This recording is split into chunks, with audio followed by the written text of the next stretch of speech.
नमस्कार दोस्तों, हमारे चैनल में आपका बहुत बहुत स्वागत है। तो आज का ये वीडियो बहुत ही ज़्यादा इन्फॉर्मेटिव होने वाला है।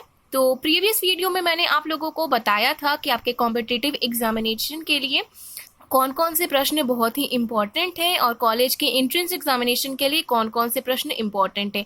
ठीक उसी प्रकार आज का ये वीडियो भी बहुत ही ज़्यादा इन्फॉर्मेटिव होगा, तो प्लीज़ वीडियो को बिल्कुल लास्ट तक देखिएगा। वीडियो पसंद आता है तो हमारे चैनल को सब्सक्राइब ज़रूर कर दीजिएगा, साथ ही साथ बेल आइकन बजा दीजिएगा और इस वीडियो को लाइक शेयर ज़रूर कर दीजिएगा। चलिए बिना समय गंवाए हुए आज के वीडियो को हम स्टार्ट करते हैं।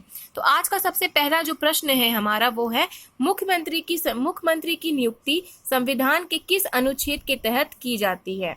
जब भी आपसे पूछा जाएगा मुख्यमंत्री की नियुक्ति संविधान के किस अनुच्छेद के तहत की जाती है तो आपको लिखना पड़ेगा अनुच्छेद 163 यानी कि आर्टिकल 163 के द्वारा की जाती है।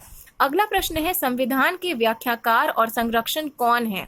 ये बहुत ही इंपॉर्टेंट है, आपसे पूछा जाता है। ठीक है, तो संविधान के व्याख्याकार और संरक्षक कौन है। करेक्ट आंसर है सर्वोच्च न्यायालय। अगला प्रश्न देख लेते हैं। अगला प्रश्न है निम्नलिखित में से किसके अंतर्गत भारत में सर्वप्रथम सर्वोच्च न्यायालय की स्थापना हुई।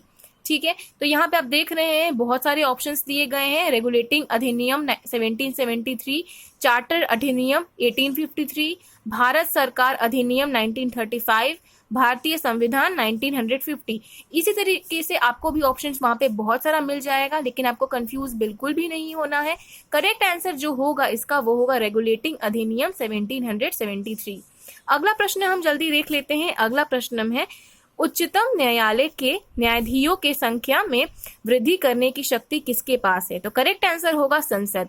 उच्चतम न्यायालय के न्यायाधीशों की संख्या में वृद्धि करने की शक्ति संसद के पास है। प्रधानमंत्री की नियुक्ति कौन करता है, ये भी बहुत ही इंपॉर्टेंट है आप सभी के लिए जानना। प्रधानमंत्री की नियुक्ति कौन करता है। तो प्रधानमंत्री की जो नियुक्ति है वो राष्ट्रपति करते हैं।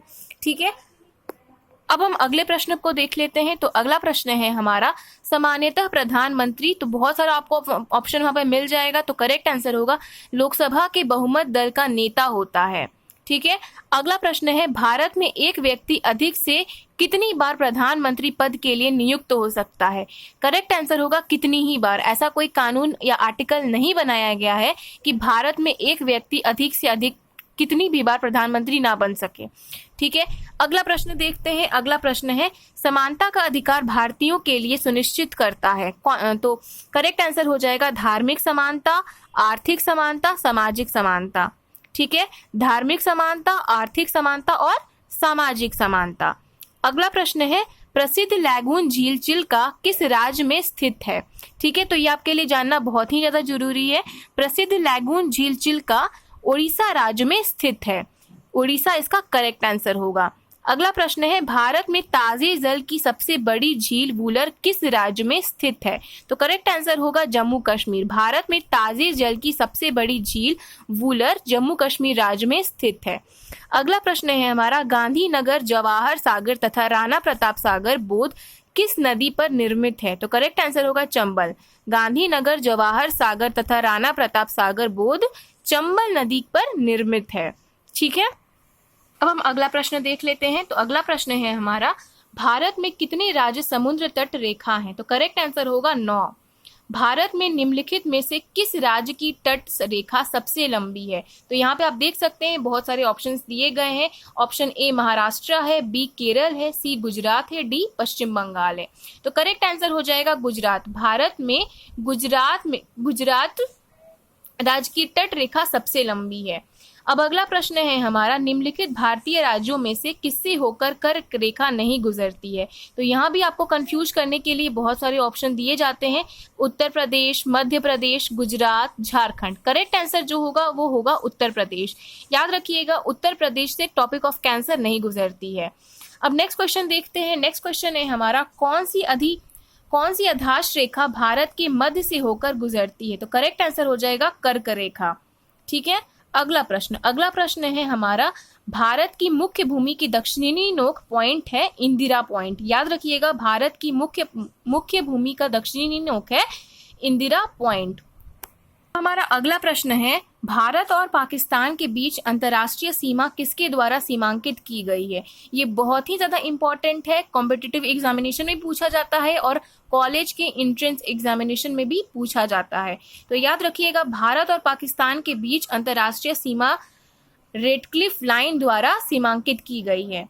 अगला प्रश्न है हमारा, निम्नलिखित में से किस देश के साथ भारत की अंतर्राष्ट्रीय सीमा नहीं लगती है? ऑप्शन ए है पाकिस्तान, बी है बांग्लादेश, सी है भूटान, डी है श्रीलंका।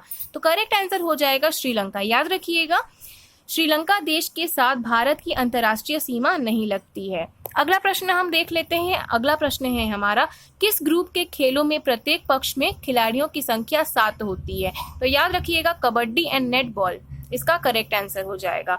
अगला प्रश्न देखते हैं। अगला प्रश्न है हमारा, फुटबॉल टीम में कितने खिलाड़ी होते हैं? तो याद रखिएगा, फुटबॉल टीम में 11 खिलाड़ी होते हैं।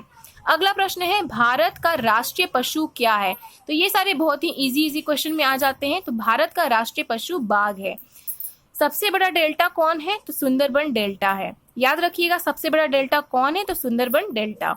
अगला प्रश्न देख लेते हैं। अगला प्रश्न है हमारा, सबसे लंबी नदी कौन सी है? तो इसका करेक्ट आंसर हो जाएगा नील नदी। याद रखिएगा, सबसे लंबी नदी कौन सी है? तो नील नदी है।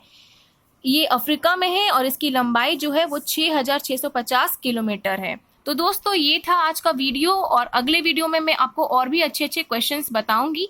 तो प्लीज हमारे चैनल को सब्सक्राइब जरूर कर दीजिएगा, साथ ही साथ बेल आइकन बजा दीजिएगा और इस वीडियो को